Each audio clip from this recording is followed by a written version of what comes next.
address the committee at this time?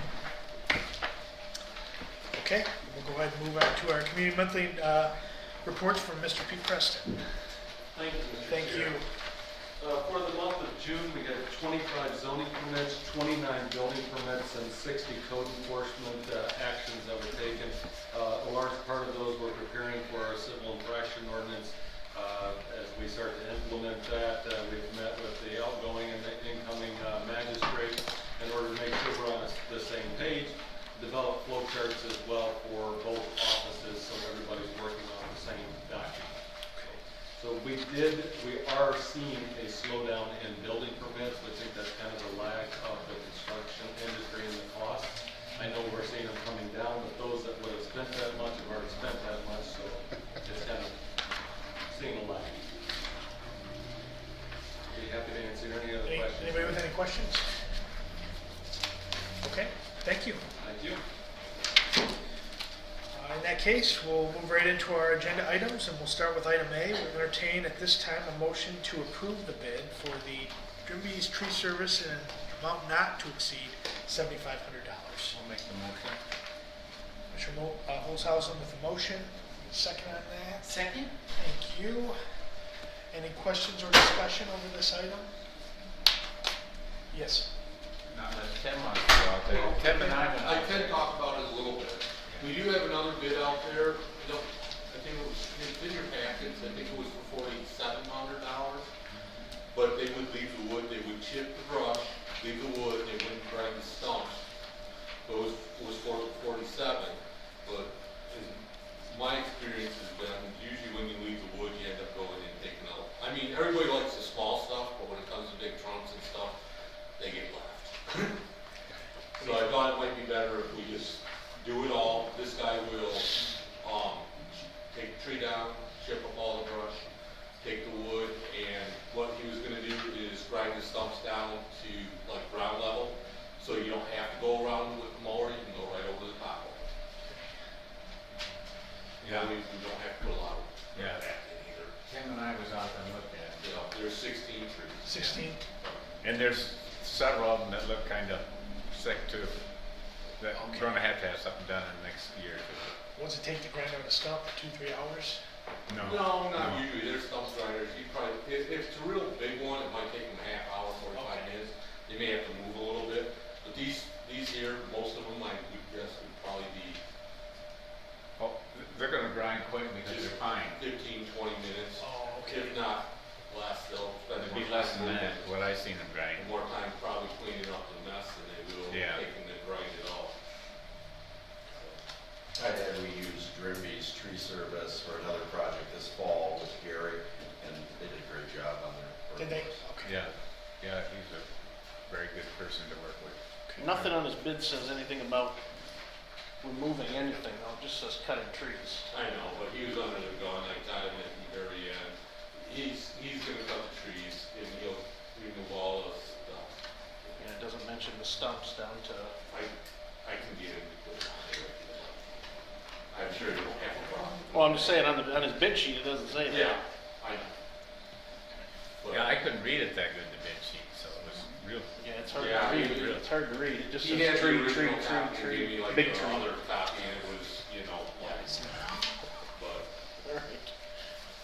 Well, as long as he's gonna, We got his number. okay. Alright. But He lives I'm sure he'll take he lives care in of my it. township, so. You can put that in the bid that includes everything. Anybody else with any questions? Okay, hearing none. All in favor of moving item A forward to Wednesday, signify by saying aye. Aye. Any opposed? None. Motion will carry. Okay, then we'll move on to item B. We'll entertain a motion to approve the bid from JMR Masonry Company in an amount not to exceed $10,885 for blocking the jail windows. I'll make that motion. Okay, Support. thank you. All right, item B is open for discussion. Questions? Who's the jail person? Yeah.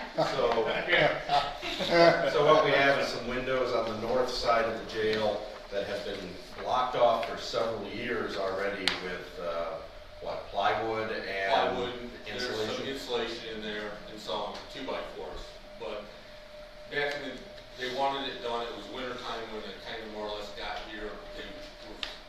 The windows are like that thin stuff that you put up in to see through, like, for like lighting in a pole barn. And it has some wire going through it. They're not very well insulated. So they were happy when we did the windows, but I always wanted to put block in there because I always thought it would be warmer. But it's hard to find anybody that does hardly block anymore. And anybody that I've ever used, it takes them forever to get there.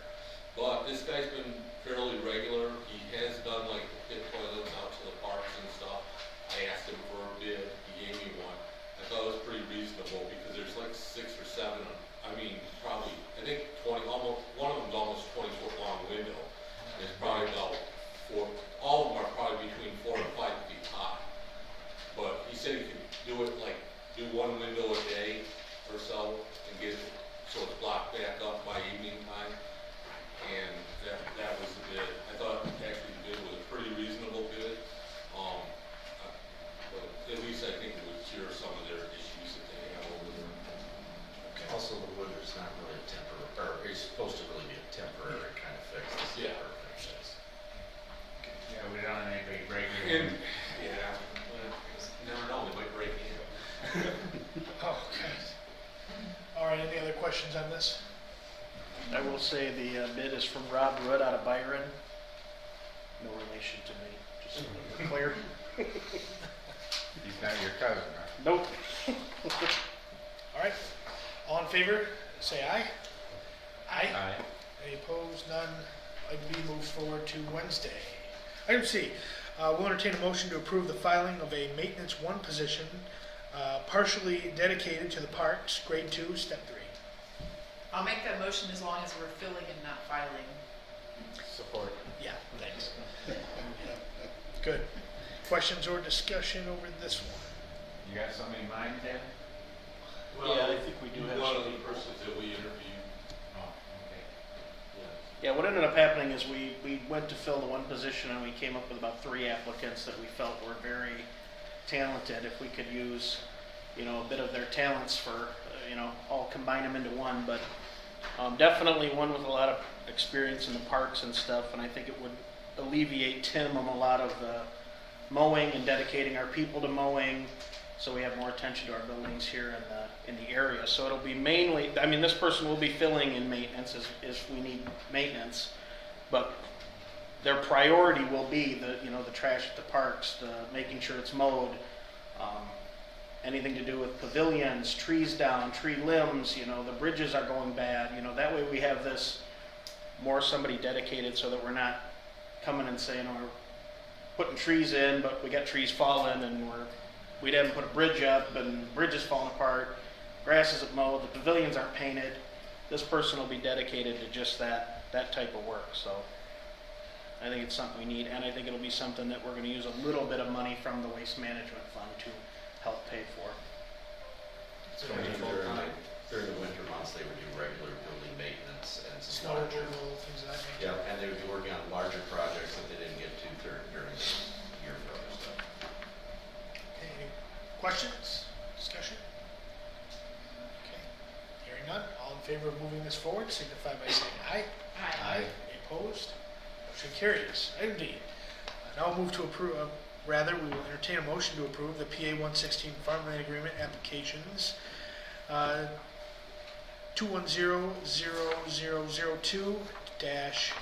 2100002-210011 for the David R. Williams Trust as presented. I'll make the motion. Motion, Support? support. Items open for discussion. I believe we had a packet about this in our mailboxes because there's so much to it. 10 parcels that are all under the control of the trust that want to come in the PA 116. Questions or discussion? Hearing none, all in favor of moving item D forward onto Wednesday, signify by saying aye. Aye. Any opposed? That motion will carry. All right, anyone else from the committee with anything? No, good, No. all right. Anyone from the public that would like to address the committee at this time? Okay, adjourn. Finance will start in a few minutes.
pledge. I pledge allegiance to the flag of the United States of America and to the republic for which it stands, one nation, under God, indivisible, with liberty and justice for all. Thank you.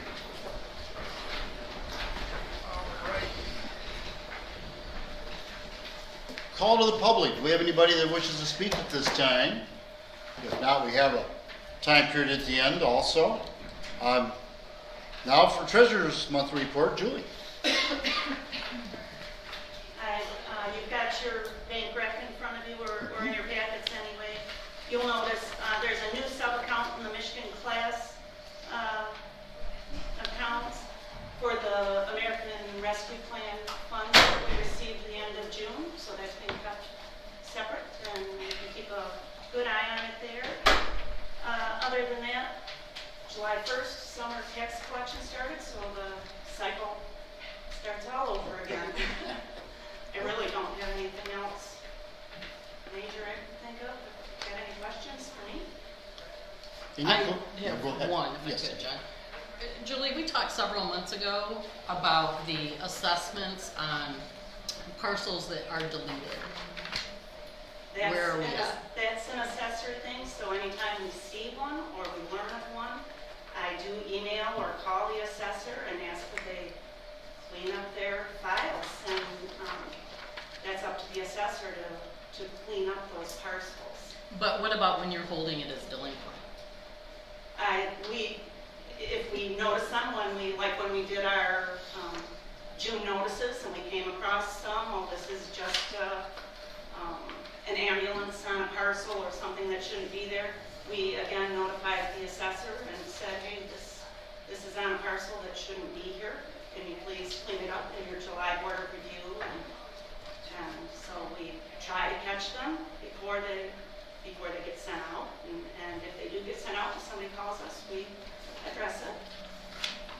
Well, I did talk with the auditors about this, and having delinquent tax owed on parcels that don't exist isn't correct, and it can't be turned over to the state, so. And I understand that. So we'll have to clean it up at some point. And again, I do, when we do those June notices, hopefully we catch them all. If we miss one, that is a miss. If we miss it in June or July board of review, hopefully we catch it then for December board of review. But it's the assessor that has to handle that paperwork in their July board of review and get it off their books. But it's on yours when it's delinquent. Well, once they take care of their July board of review, we remove it from our books. We get the paperwork that says remove it, and we remove it from our books. Well, you did not remove mine. July board of review has not happened yet. Well, it's too July late. board of review is happening. The Bennington Township assessor had quite a number of them to take care of. So if yours did get missed this batch, we'll make special note and see that it gets taken care of in December. But again, it's the assessor. So when a person gets a bill they don't feel they should get, they should contact they should contact us if it's coming from our office. But if they got an original bill from their local treasurer, that would have been the time to call the treasurer and say, why did I receive this bill for $45? We did a split, whatever happened, and it should have been hopefully taken care of at that local level and never gotten to us. But some do. But there's Some not. do, and, I think there was 20 in Vernon that we. well, again, Cindy, and that's not our office's fault. That falls to the local level, and we clean it up in a board review. Okay, so you have them delinquent, and after 3 years, you can't turn that over to the state. No, So- hopefully it doesn't go for 3 years. It should be caught in the first year that it comes to us. Well, the resident that originally brought it to my attention, it's been several years. Her husband's now dead, and it's still. I have not spoken with that resident. As soon as we find out about them, we get with the assessor. So what do you do when it's paid then on a parcel that doesn't exist? If it was paid at the local, No, paid to you. paid to us, and it doesn't exist, if they deserve a refund, they would get a refund of that money. Okay, well, I will be waiting for my refund. Thank you. Very good, we'll take care. Sometimes they do a split or do something, and maybe the special didn't get put on the new parcel, but it was paid on the old parcel. Sometimes the assessors make that error. So maybe you still owed the ambulance, but it didn't. Okay, very good, we'll look at it. No, the title company looked on your system and it came up as delinquent on the parcel that does not exist.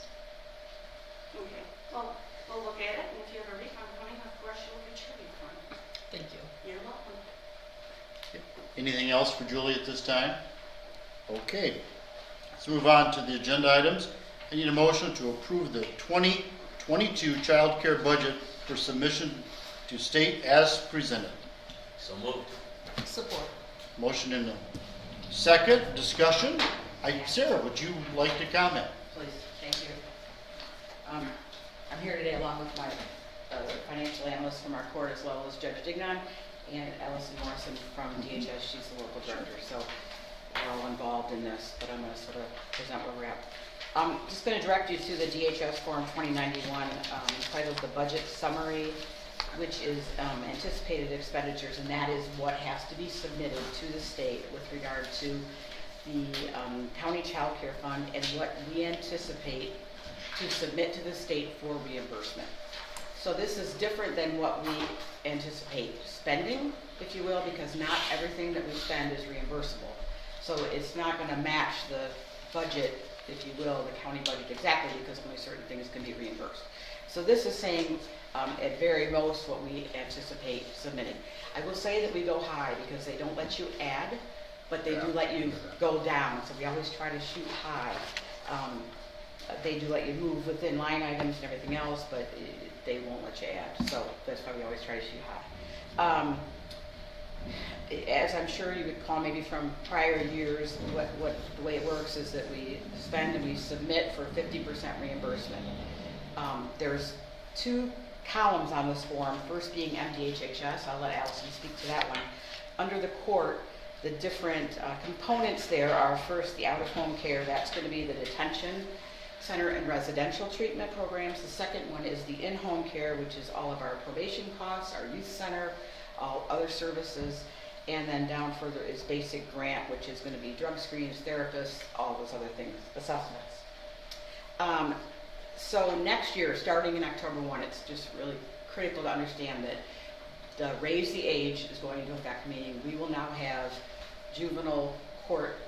You will not be 17, you will not be an adult in the eyes of law. Now it's going to be 18 when you're an adult. So all those 17-year-olds will be transferred from district court. Well, I take that back. They won't be transferred. Anybody charged new who's 17 now will be handled in juvenile court as opposed to district court. So we are having the task of trying to anticipate what our expenditures might be. Now the beautiful thing about these 17 to 18-year-olds is that they aren't 50% reimbursable by the state, but 100% reimbursable. So anything that we spend that is child care fund eligible on 17-year-olds, we will get it all back from the state for 3 years, which is really great because we don't have the money otherwise, as you all know. So that is somewhat reflected in this anticipated expenditure. We increased the out-of-home care line by 25%. I really had no way to know how much to increase it. I don't know how many 17-year-olds we're going to get. I did some research. I looked at district court.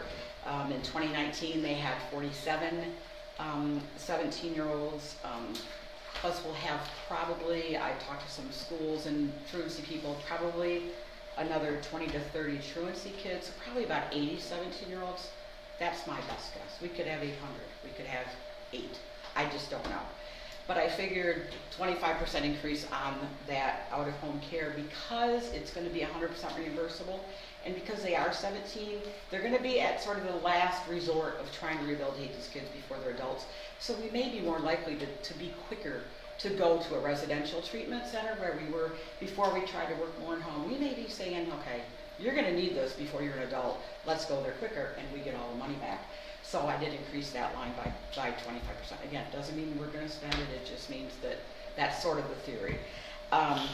We did not increase the in-home care at all, but I will say that this projection last year included Michael Walker, who passed away, and we then took that out of the county budget. Again, we are gonna be looking to maybe refill that position because again, it's 100% reimbursable. So if we can get 100% reimbursable for 3 years, maybe we can look at getting that person in. Because if we have 80 additional kids than normal, that's gonna be far too big a caseload for our probation officers. So that's sort of getting ahead of ourselves. However, we have to submit this now to the state. So I included it now in anticipation that I was gonna have us look at that when it comes time for our budget. A little bit of an increase on the youth center also. We have a vacant full-time position that we had approved, that you all, or the board at the time, had approved for rehire. When that became vacant, right before COVID, we never did fill it just because of the COVID complications. But we may look to fill that. We're sort of up in the air right now because October 1 is going to come. We won't have any 17-year-olds on October 2nd. So it's all a very fluid type of situation, but we did put an increase in there for potentially going through with that rehire. I think that was pretty much the increase in there. I think that's pretty much all I have. And then again, basic grant down there, the 14.9, that's all free money. That's 100% reimbursable even before the change. And so what happens is this goes, and then that way when we do our submissions, it's within what we said was our anticipated expenditures. So that's what this is, and that's what we are asking for approval to submit to the state. Any questions? Yeah, thanks, Sarah. Any questions? I had just one. The residential treatment centers, Sarah, like, can you just talk about those for a minute? Because I don't have any idea. What does it look like? What Sure. options are out there? Sure.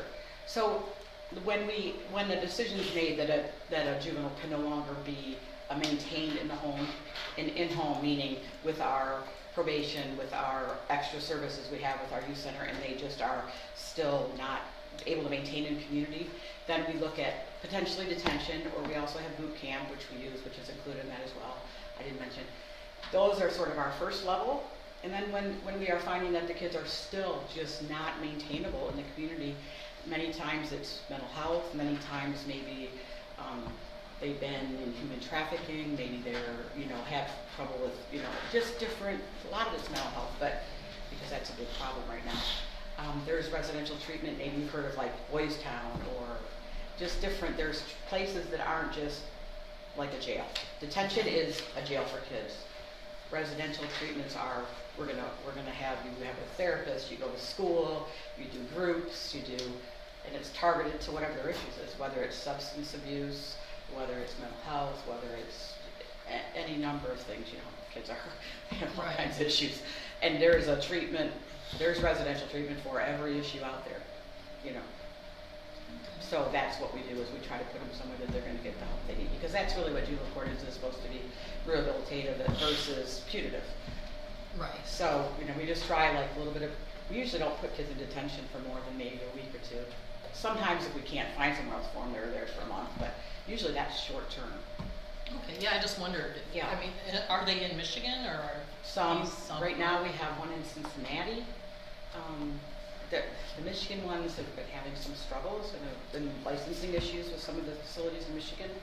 So we're having to go out of state.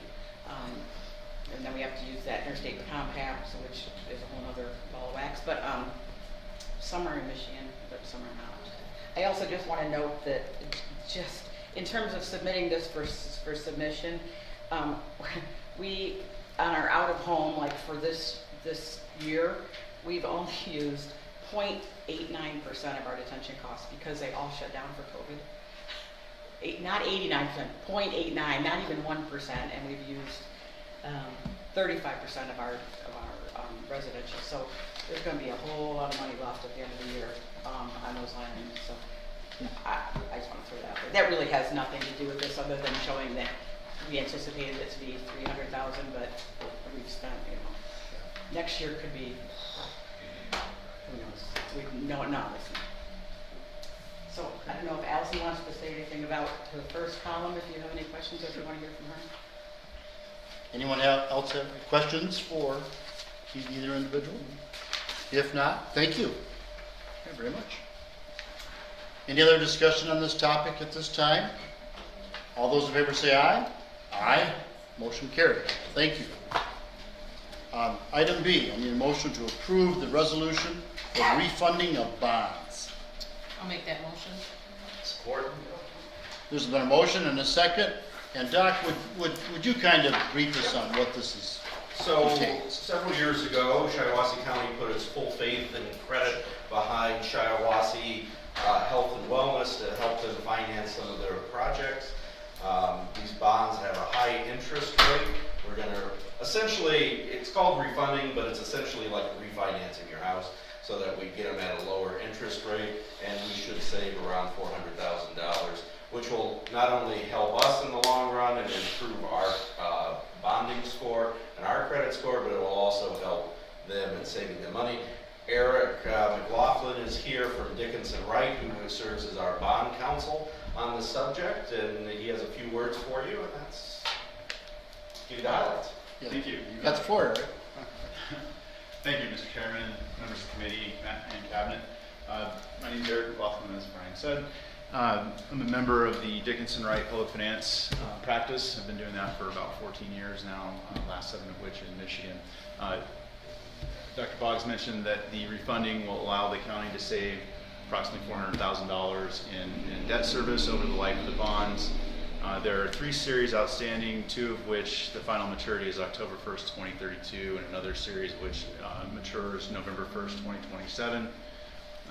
To the extent that we can, we'd combine those in a single issue, or maybe just 2 issues, one tax exempt and one taxable, to accomplish the savings that the municipal advisor, Baker Tilly, has advised the county can save based on current conditions. The resolution before you does a number of important things, authorizes the issuance of the bonds up to a not to exceed amount of $3,300,000 to accomplish the refunding. It also secures the bonds with cash rental payments that come pursuant to a contract of lease with Shiawassee Health and Wellness, and also adds the additional security of the county's limited tax full faith and credit behind that. Final thing it does that's very important is that it delegates authority to the chair of the board and Dr. Boggs to finally establish the details of the bonds once they are sold and issued. That's a standard delegation, and it is used to accommodate market fluctuations if need be.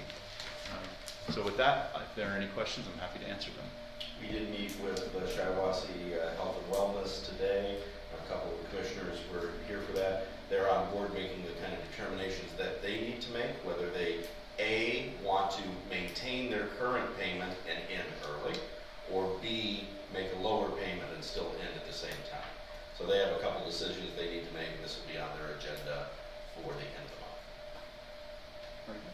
Any questions? Yeah, Gary. Yeah, I'm on that board for several years and also on the finance committee, and we'll be meeting Monday and talking about it in more detail. Okay. General question, is there any downside to this? No additional risk, no nothing? Okay, that's what I thought. And Finance your house, approximate savings, 400,000 plus. of taxpayer. Walking around money. Yeah. Yeah. Okay. That's all I ask. Yeah. All right. Any other discussion at this time? All those in favor say aye. Aye. Aye. Motion carries. Eric, thank you very much for your time and service. Thanks for having me here. Thank you. Okay, item number C. Need a motion to approve the coordinator's budget memo and budget timeline as presented. Support. There's a motion and a support. Brian, do you want to comment? Just very briefly, this is the same thing we did last year by establishing this as our threshold for the budget and our timeline. Again, trying to get everything enacted by November of 2021. At this time, it's our projection that the budget for next year will remain the same. So no cuts, but also no increases. We're just going to hold the budget from one year to the next, and so we'll be working with them across the different departments. So the departmental line, when collapsed, will not increase. They can change the sublines and differences. Same numbers. Same number. That's our projection at this time. Any other discussion at this time? All those in favor say aye. Aye. Motion carries. Thank you. Item D. Need a motion to approve the recommended second quarter budget adjustments for coding changes and consolidated funds. I would make that motion. I will support. Motion and a second.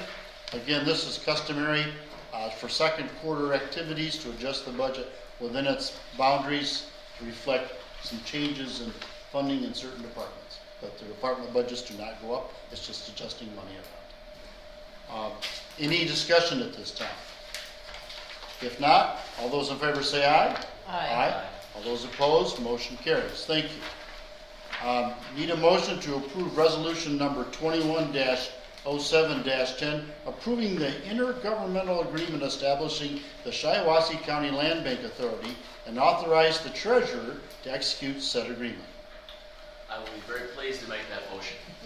I wonder why. Yeah, okay. Support. Support. I'd like also to thank everyone that worked on that, treasurer, everybody, and county administrator and the board and all those involved.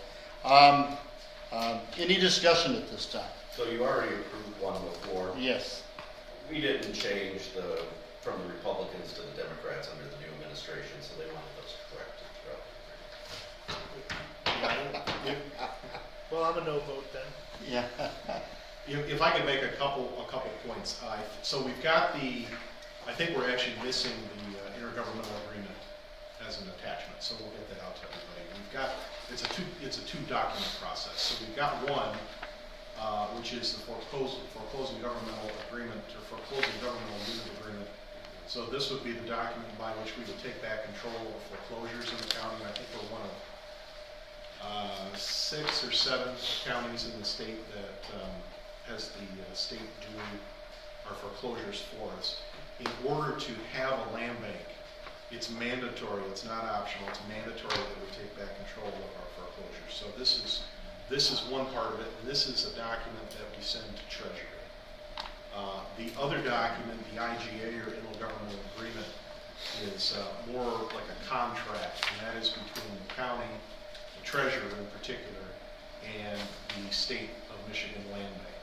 So we have to include both the state land bank and the Department of Treasury in this process. So we have the IGA language. We just got it back due to some prodding. We just got it back from the state land bank Friday, and they didn't have any changes. They said it was perfect as is. So if we could send that, we'll send it out, and they'll have it by, you'll have it soon. They do have it in their electronic packets. Okay, good. So it's actually 2 documents. What I have here in front of me, it looks like it's just so we'd actually have to approve both. And I wonder, Dr. Boggs, we may have to change the language a little bit too.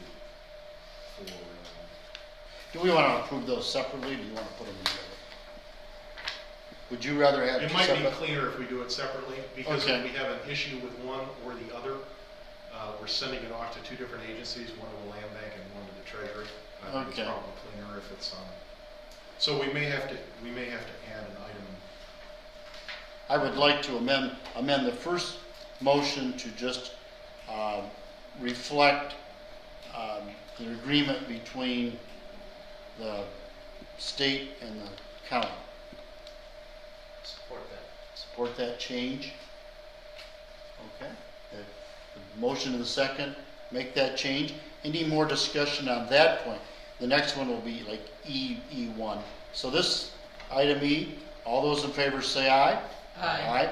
All those approved. Now, we'll make E1, this has to do, I need a motion to make the contractual agreement with a land bank contract. So moved. Support. There's the motion and support. This meet, I think this will do it. We'll clean up a little bit of the language for Wednesday. Well, yeah, just to be clear, so this is the intergovernmental agreement, and that's the technical term. Intergovernmental agreement, okay. All right. Mr. Chair, can I ask a question? Sorry, I was sitting in the committee. You mentioned that we take back possession of properties that are foreclosed on. Do they become in our possession? Is there like overhead that we have? We have to have like insurance if someone gets hurt on the property, goofing off on it? How does all that work? So, well, there's a couple different parts to that. So, in terms of just taking back control of our foreclosures, we would be no different than any county, any other county that does its own foreclosures and doesn't have a land bank. So when we foreclose upon a property, generally counties don't keep those properties, they get auctioned, and someone buys them. The sheriff's sale right away. So when you have a land bank, the land bank is actually a separate legal entity from the county, like the road commission. Okay. So we would not be on the hook or be liable for properties that are owned by the land bank. Gotcha. The land bank would be on the hook for those. And in fact, that can, to be perfectly blunt, that can make a land bank somewhat unstable for the first few years. And so funding is always an issue to get them off the ground. Full disclosure, there have been a few that have folded for various reasons. Generally though, the benefits far outweigh any of the drawbacks. And we're in a fairly fortuitous situation because we have a bunch of money coming in from the federal government, at least some small sliver, which could be used as kind of a Seed money. seed money to get the land bank up and running. Now, after 4 or 5 years, hopefully, the land bank is self-perpetuating and it funds itself. Most of the land banks they aren't all entirely self-funded. For a county of this size and with, I think, the amount of property that we're going to be dealing with, it should be able to fund itself. The other benefit, and I hope I'm not talking out of turn, but the other benefit is that we have the Shiawassee Economic Development Partnership that is willing to step in and help manage the land bank, I think essentially for free, for gratis. And they're happy to do that because it's another basket of services that they can help provide and sort of liaise between the county and all the developers and companies and interested parties out there looking to build those businesses and buildings and everything else here in the county. So whether that's going to be the case 10 years from now, I don't know. But at least for now, we're kind of doing this on the cheap, and I say that in a good way. We're doing it in a very cost-effective manner. And then we'll just see. We'll see what the future holds. And we will have a completely articulated plan once we get our FUGU status back from the state, and we'll work with the treasurer and all of that to create a fully articulated plan with the SEDP about how that will be managed. There's also a particular lending agency through the government that lends money to land banks, like a kind of a revolving fund that will help get it started. Yeah, and the foreclosures are actually probably going to be a fairly small part of what our land bank does. Different land banks do things a little differently, and so I think a lot of people, when they think of land bank, they think of land banks in places like Wayne County or Genesee County that have been, I don't want to say overwhelmed, but they've been inundated with very dysfunctional properties that they can't do a lot with them. And Commissioner Marks, I think, to be on point with your question, they have had issues with that because they have this huge stock of homes. For instance, in the city of Flint, the city of Detroit, no one wants to buy. Those are a liability. They do have to maintain those, and they do have to worry about upkeep. They do have to worry about legal liability and everything else. I don't foresee us having that issue. We're still primarily a rural county. The benefits accrue to us because of the financial benefits for lending, and because it's easier to assemble large plots of property for future development by going through a land bank. And so there's actually a development on the north side of Wausau, for instance, that has had to go through the state land bank. And Commissioner Broder, this is one that I know you've talked about this pretty extensively. There's going to be a nice chunk of money that accrues back to the state land bank from that development that, had it been our local land bank, it would have gone to our land bank. It would have stayed local. So there are a lot of financial benefits to a land bank, and development of foreclosed properties or abandoned factories and brownfields and stuff. That can be a fairly minor part of it. I suspect in our county that will be a fairly minor part of it. We're looking at pro-growth, pro-development, lending, finances. Those are all things that land banks can do. So the focus on foreclosures, while it is necessary, it's a mandatory part of the land bank. We do have to take back our FUGU status, but that's probably not going to be a very sizable portion of the actual day-to-day work. And what you mentioned earlier about land banks folding and some of the problems, the causes, I think we have an advantage there. There's very little, if any, property in our county that has a value of zero or is actually a liability. When possibly, I suppose, we close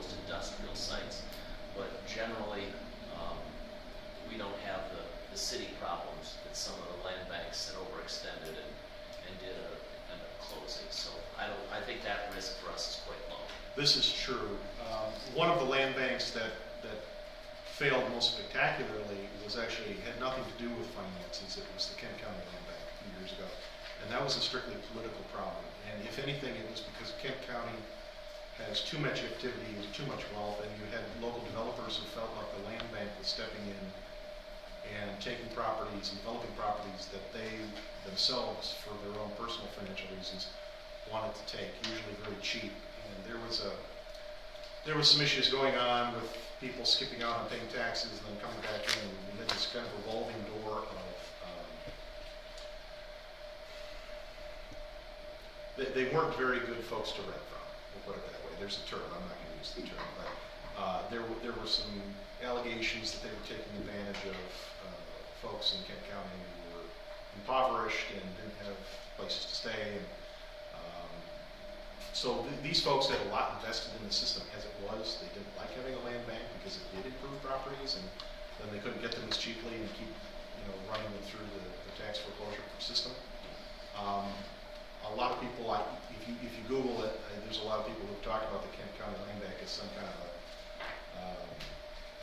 negative example for other counties out there that the land banks aren't such a good deal. But Kent County is very unlike our county, and that was a very unique circumstance, and it really has to do with politics in Kent County and a very specific sort of a way of gaming the system that we just don't have in a county. Very few counties do because most counties aren't big enough to sustain that kind of economic activity. So if you look at other counties around, Tuscola County, Gratiot County, other small mid-Michigan rural counties or mid-sized rural counties that have land banks, very few of them have been any major problems with it. Generally, they've been a bonus for the county. Okay. Any other questions? Thank you, Ryan. With that, I entertain a motion to move E1 to Wednesday. I need a motion. No, we've already done the motion. All those in favor say aye. Aye. Yeah. Okay, thank you. Item F, I need a motion to authorize the contract extension with SRESD for IT services for the county in the amount of $118,500 from July 1st, 2021 to June 30th, 2022, and authorize the chairman to execute the necessary documents. I'll make that motion. Motion. Support. There's a support. Discussion. Any comment? We've been doing this now, what, probably 6 years? Yeah, the substantial portion. The chair and myself are going to look at a little bit about how they're distributing the funds, because there are several contracts that we have with them. This is our general one. Sophie and I are going to look at this a little bit before Thursday, but I would ask that you advance this one forward. Okay, very good. All those in favor say aye. Aye. Motion carries. Thank you. Item G, I need a motion to approve the replacement of the district court deputy clerk at a pay grade 3. So moved. Move. Support. And support. Replacing someone who either got promoted or left or whatever. Promoted to the magistrate's office as a legal assistant. Another person is leaving, so this created a vacancy. Very good. Okay. Any other questions? If not, all those in favor say aye. Aye. Motion carries. Thank you. Item H, Human Resources Audit Presentation. Okay. Thank you for the opportunity. You're up. Thank you. My name is Deanne Pena. This is Todd Zerline. We're with Hiring Solutions, and Hiring Solutions is an HR consulting and recruiting firm. We're located in Okemos. And we were engaged to conduct a human resources audit with the county. And what Todd is sharing with you is just a kind of a brief overview of what the audits look like and what a summary of our findings. So basically what we did is when Commissioner Root and Commissioner Garber and Dr. Boggs asked us to conduct an HR audit, we met and found out what the objective was. This is a test. You passed. I didn't trip yet. Not over. So we basically wanted to find out what it is that the outcome, what they were hoping to what our services, hopefully were to come and get out of the audit. So basically kind of understanding that there is no centralized HR department in the county, and with our ability to chat with various people around the employees and directors and management staff and talk to them a little bit about what their knowledge is of human resources. So what we had for the scope of the audit is that to talk with individual staff and administrators, and we spent probably about 45 minutes to an hour with each person, and we had an audit checklist, and we'll go over that, but some different areas of human resources, just to learn a little bit about what they know, what they don't know, what their processes and practices are, to learn a little bit about where the strengths of the county with their HR functions, as well as some opportunities for improvements. So we met with the staff, gathered our information, analyzed the feedback, and we are also helping with and serving with the updating of the personnel file, the personnel manual.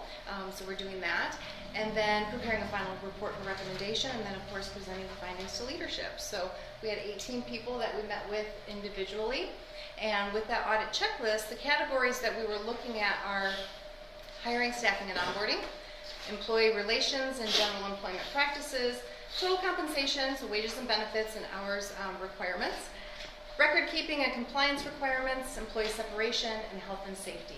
So these areas, as we kind of go through the handout that you have there, taking a look at what everybody is doing, what they know, what they don't know. And again, they're not HR professionals, so they don't know what they don't know. Sometimes people get trained by someone who was trained by someone who just doesn't know. So it's the reality. So we took those audit findings and put them into categories. So high risk, medium risk, and low risk. And some of the areas for the audit findings and recommendations. So the audit, for time's sake, I'll kind of concentrate a little bit more on the high risk and the medium risk. But there are definitely things that are inconsistencies throughout the various divisions in the county. And the theme for all of this is kind of really talking about compliance. So with compliance is what are we doing? What are we able to do to avoid litigation? So those are things that are very, very important. Communication, consistency, and culture, of course. So the high risk is some of the things that we noticed were a lack of structured interview questions with legally compliant interview questions. So everybody's just kind of doing their own thing. Some do Google searches. There's no real understanding and training of what the expectation is as far as legally compliant interview questions. So to avoid biases and things like that, to ultimately avoid a lawsuit for possibly someone saying, you didn't hire me because of this. Another one is the employee handbook, which is being updated and in progress. Lack of consistency in discipline, progressive discipline, and separation procedures and processes. So that again, of course, everybody's kind of doing their own thing. Looking at situation independently as a division. So there might be an escalation of discipline where maybe a little bit more guidance from HR or a central location would help them with that and keep it consistent throughout the county. In HR, we always talk about being fair and consistent, and that's one thing that's going to definitely help with avoiding any kind of litigation. Employee files are housed in multiple locations, so there isn't a central location for employee files, and that's definitely something, whether it's an audit or, again, a potential lawsuit, so some EEOC, the Equal Employment Opportunity Commission, or if it does go to a lawsuit, then they're going to ask for employee files. So if they're housing their own employee files in the different divisions and departments, then that's definitely something that could cause a problem. Outdated labor law posters, that's kind of a low-hanging fruit. That's something that can be easily, there are companies out there that will provide those for you and send you anytime there's an update for employment law posters. That's something that they can easily have access to. And lack of training on policies and work rules, both for employees as well as managers. So that's something that's very important in just making sure that everybody is understanding of what those policies and procedures and expectations, as opposed to just handing a personnel manual to someone. It's important to reiterate the things like harassment prevention and ethics and diversity and things like that. Medium risk, so interview notes are not retained. That's something that it's recommended that at least 6 months in any type of interview that you do for employment, that you retain those notes for at least 6 months. And that's not something, again, across the board, some people are good at it, some people didn't know that that's something that they should do. Inconsistent onboarding experiences for both new employees as well as current employees with onboarding tasks. So kind of last minute requests for things, that makes it kind of frustrating. Lack of knowledge regarding requested leave of absences, not knowing what to do if an employee has an FMLA request, if they have a disability request, something along those lines, what you can talk to them about, what you should and shouldn't talk to them about. So that's kind of lack of knowledge in that area. Absence of regular review of HR processes and procedures and policies. In the HR profession, it's always good practice to have a regular audit of your I-9s, your files, things like that. And exit interviews should be conducted with departing employees along with an employee separation checklist that's followed. These are just some easy things that can be implemented to make things consistent across the board. So really it's just again about the importance of making things consistent across the board, making sure that everybody is understanding of what the expectations are and keeping things compliant. That's definitely very important. So as a recommendation is just focusing on those high-risk issues first, taking care of those things and working down the list and putting those processes and procedures into place. So since everybody's doing something a little bit different from their onboarding to offboarding, some of the greatest risks are things, everyone sort of doing things a little bit differently, and that's a potential exposure for unlawful discrimination complaints and lawsuits, which can be certainly very costly. And then another risk is just inconsistency, which can create confusion, frustration at times, animosity, things like that. So an investment in a solid human resources process and increased communication and training could certainly benefit the county. So these are kind of our initial findings. We'll be working with them to present a step-by-step process how we're going to correct this in the coming months. Very good. Yeah. Any questions? Discussion? We're on our last review of the employee handbook, the rewrite. There's one last meeting we're going to have, and that'll be finalized for us to review in August. So that should be the last leg of that at least. It's a long journey, but I think we've hit on a lot of areas that Dion and her firm have helped us with too. So that should be up to date. Very good. Thank you so much. Thank you for covering that very quickly. Thank you. I was following the lead of everyone else. Yes, okay. Enjoy your evening. Yeah, thank you. And thanks everyone for working on all that. Okay, that report. Item I, need a motion to approve the replacement of the legal assistant in the prosecutor's office at a grade 3 between $15.07 to $18.42. I'll make that motion. I will support. There's a motion and a second. Any discussion? Obviously replacing, it says replacing somebody. Yep, vacancy. Yep, no vacancy. Very good. With that, I need discussion. If not, all those in favor say aye. Aye. Motion carries. Now, call to the public. Do we have anyone who wishes to speak at this time? If not, I'm going for the gavel. Meeting adjourned. Thank you.